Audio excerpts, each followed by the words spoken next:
കേരളത്തിൽ കോൺഗ്രസ് സംഘടന പല പ്രശ്നങ്ങളും അഭിമുഖീകരിക്കുന്നുണ്ട്. ഇപ്പോൾ കെ മുരളീധരനൊക്കെ നിരന്തരം പറഞ്ഞുകൊണ്ടിരിക്കുന്നത് താഴെത്തട്ടിൽ അദ്ദേഹത്തിൻ്റെ തോൽവിക്ക് ശേഷമല്ല, അതിന് മുമ്പും മുരളീധരൻ പറഞ്ഞിട്ടുണ്ട്. ഇപ്പോൾ നേമത്ത് പോയി അദ്ദേഹം മത്സരിച്ചപ്പോൾ അദ്ദേഹം പറഞ്ഞത് ഇവിടെ ബൂത്ത് കമ്മിറ്റികളില്ല, ഞാൻ വന്നതിന് ശേഷമാണ് കമ്മിറ്റികൾ രൂപീകരിച്ചതെന്ന് നേമത്ത് മത്സരിക്കുമ്പോൾ കെ മുരളീധരൻ പറഞ്ഞിട്ടുണ്ട്. ഇതേ കാര്യം തന്നെ കെ മുരളീധരൻ മുമ്പ് വട്ടിയൂർക്കാവിലോ മറ്റോ മത്സരിച്ചപ്പോൾ കെ മുരളീധരൻ പറഞ്ഞത് എനിക്ക് ഓർമ്മയുണ്ട്.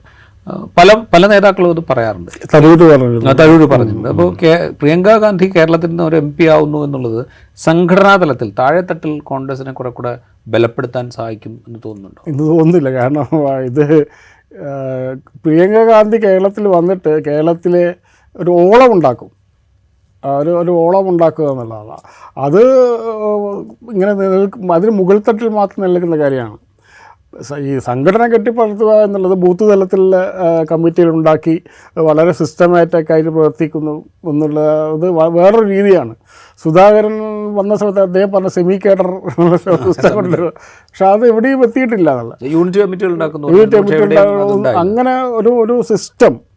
അങ്ങനെ ഇത് ഈ ഒരു പ്രശ്നം, ഈ സംഘടനാ രംഗത്തുള്ള പ്രശ്നങ്ങൾ, നേതാക്കൾ തമ്മിലുള്ള പ്രശ്നങ്ങൾ, അതൊന്നും പ്രിയങ്ക വന്നതുകൊണ്ട് ഇല്ലാതാവുകയില്ല.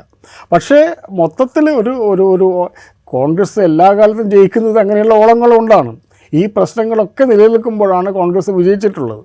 ഈ തെരഞ്ഞെടുപ്പ് വിജയിച്ചിട്ടുള്ളത് അങ്ങനെയാണല്ലോ. ഈ തെരഞ്ഞെടുപ്പിൽ തന്നെ തെരഞ്ഞെടുപ്പ് കഴിഞ്ഞ ഉടനെ തന്നെ പല കോൺഗ്രസ് സ്ഥാനാർത്ഥികളും പറഞ്ഞിട്ടുണ്ട് ഈ ബൂത്ത് തല കമ്മിറ്റികൾ നിർജ്ജീവമായിരുന്നു, അടൂർ പ്രകാശ് പറഞ്ഞിട്ടുണ്ട്.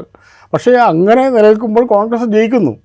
അതാണ് ആ പാർട്ടിയുടെ ഒരു പ്രത്യേകത എന്ന് എനിക്ക് തോന്നുന്നത്. അത് ഈ പ്രശ്നങ്ങളൊക്കെ നിലനിൽക്കുമ്പോഴുമാണ് പാർട്ടി വിജയിക്കാറ്. അതുകൊണ്ട് പ്രിയങ്കയുടെ വരവ് കേരളത്തിലെ സംഘടനാ തലത്തിൽ വലിയ മാറ്റങ്ങളൊന്നും ഉണ്ടാക്കില്ല. ആ മാറ്റങ്ങൾ ഉണ്ടാക്കണമെങ്കിൽ സംഘടനയിൽ അഴിച്ചുപൊഴി ഉണ്ടാവുകയും താഴെത്തട്ടിൽ നിന്ന് തന്നെ പാർട്ടി ഡെവലപ്പ് ചെയ്യാനുള്ള മറ്റ് പ്രവർത്തനങ്ങൾ വേണം. അതിന് പക്ഷേ ഒരു സഹായകമായിട്ട് പ്രിയങ്കയുടെ സാന്നിധ്യം ഉണ്ടാവും എന്നല്ലാതെ പ്രിയങ്കയുടെ സാന്നിധ്യം കൊണ്ട് കേരളത്തിലെ സംഘടനാ സെറ്റപ്പ് അത് കെട്ടുറപ്പുള്ളതാകുമെന്ന് തോന്നുന്നില്ല.